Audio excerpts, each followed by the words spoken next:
I know I just played it real quick. So when Tommy the trumpet player, whatever, from that group, played Diaz's walkout song, Yeah. I believe the Mets were like 7 games in first place. Jerry Seinfeld was like, "You cost us winning the division," because they went straight in the dumper after he was there to play that. The walkout is awesome. It really is cool. Like, is that a thing? I mean, the organization got behind it and allowed it to go on the speakers. Can all the fans hear that? Oh yeah, no, for sure. So they hook up the little microphone in the Trumpet, yeah. But every pitcher, matter of fact, every batter, has a walkout song. So as a batter comes up to bat, they play whatever he wants his walkout song to be. Do you have a walkout song, Caitlin? No, we don't.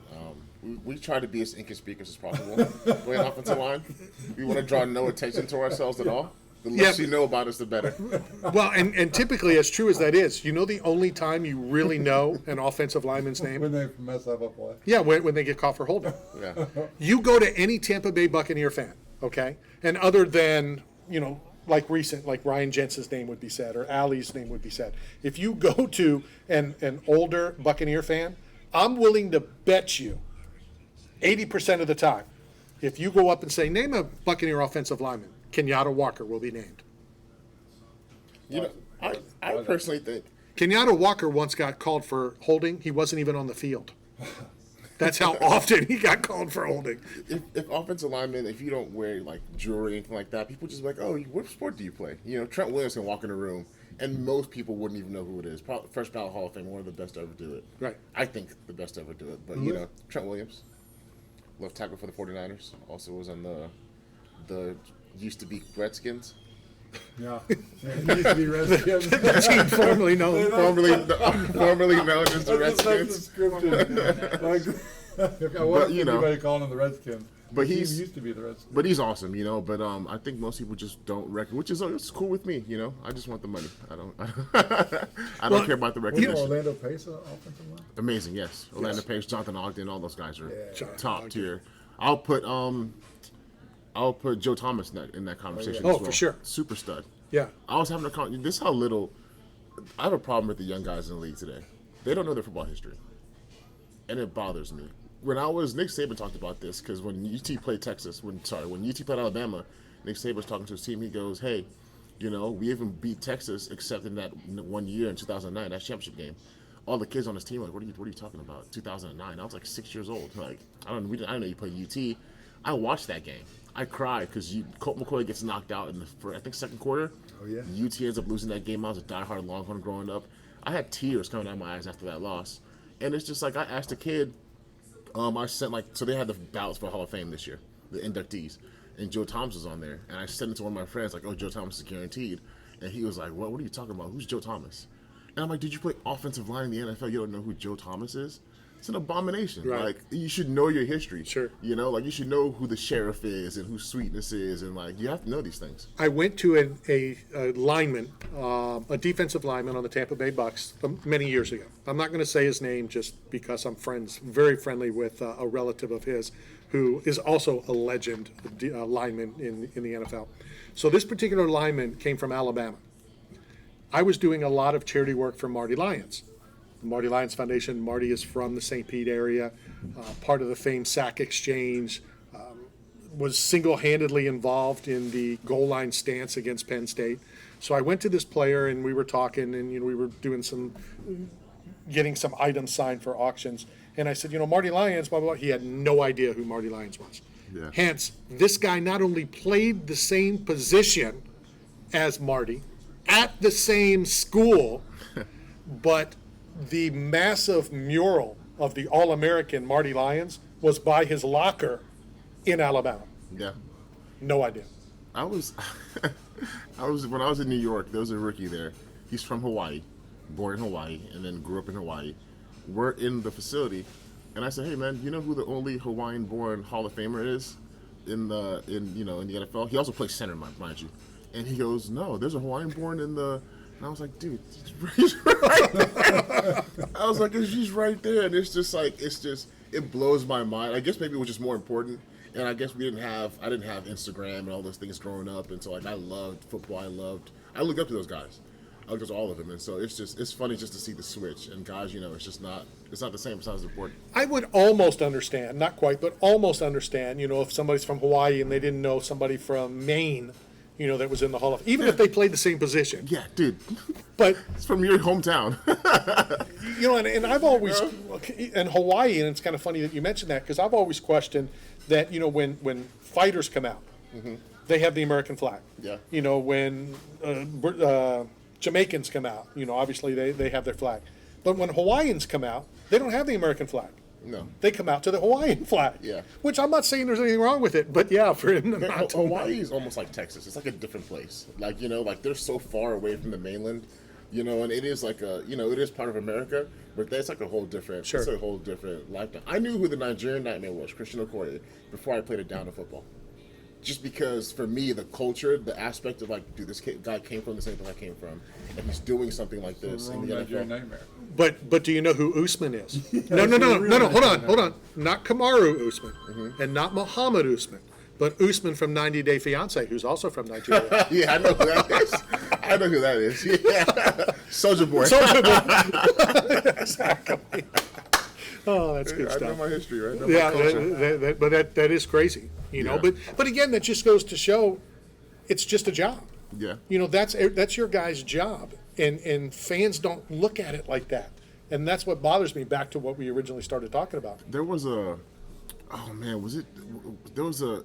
Fields, Justin Fields, quarterback for the Bears. They lose a close game in their second game, and he's on the podium, and one of the media asked him, how do you think the fans feel about this close loss? And he looked at him and goes, I don't give a damn what the fans think. Like, they didn't run all these runs that I did. They didn't put the work in that I put in to feel this loss the way I feel it. And he got backlash, and the next day he had to go respond like, we love the fans. But why did you have to take that back? Right. You did it. Right. You know what I mean? And you don't. You just don't. Like, Right. it's like the U.S. wins a war. We go fight and we protect. I have a bunch of national pride, and I feel great, and it's like I'm proud of our military. I don't feel the same way you do, or Kelly does, or anybody else who was out there fighting. Right. And I can't even fathom trying to. And again, that's an extreme Right, sure, comparison. sure. But it's just like you can't appreciate it the same way. That's why I always get offended, and Matt always throws me under the bus when a fighter goes, "I'm going to war," because I don't like that. Yeah. Because it's not war. No, stop. It's could you die? Yeah, you could die.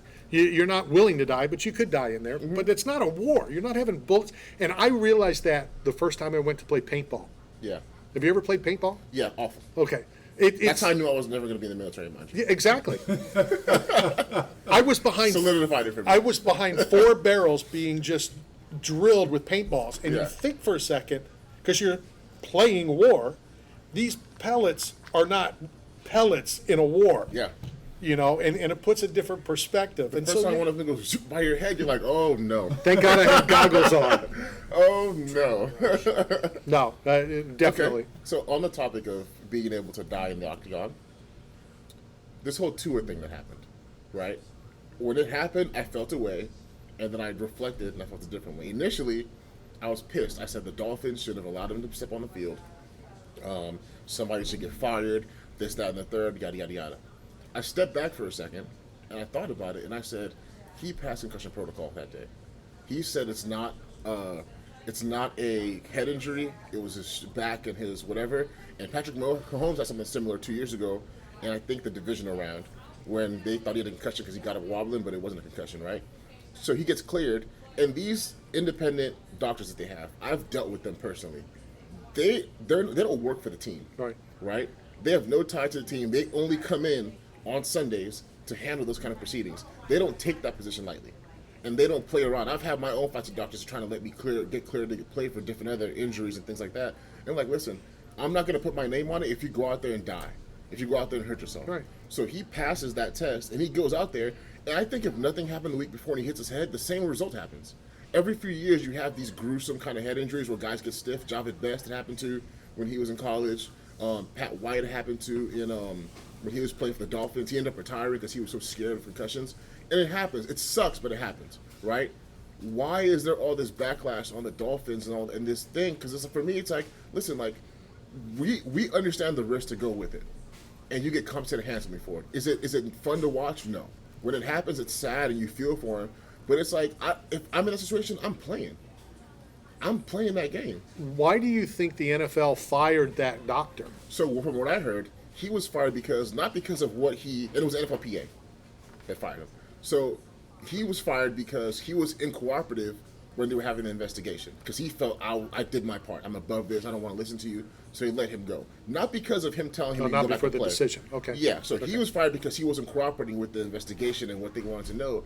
But my whole thing is like, and then like I've seen some of these other guys on TV talk about like Rex Ryan went off. and they're talking about, well, like, hey, like, you know, it looks bad to fans, and like I understand like the NFL is a bit, so they have to keep their business image and things like that. But again, like it's like you're putting this on something where everybody did their job, and yeah, it's tough to look at.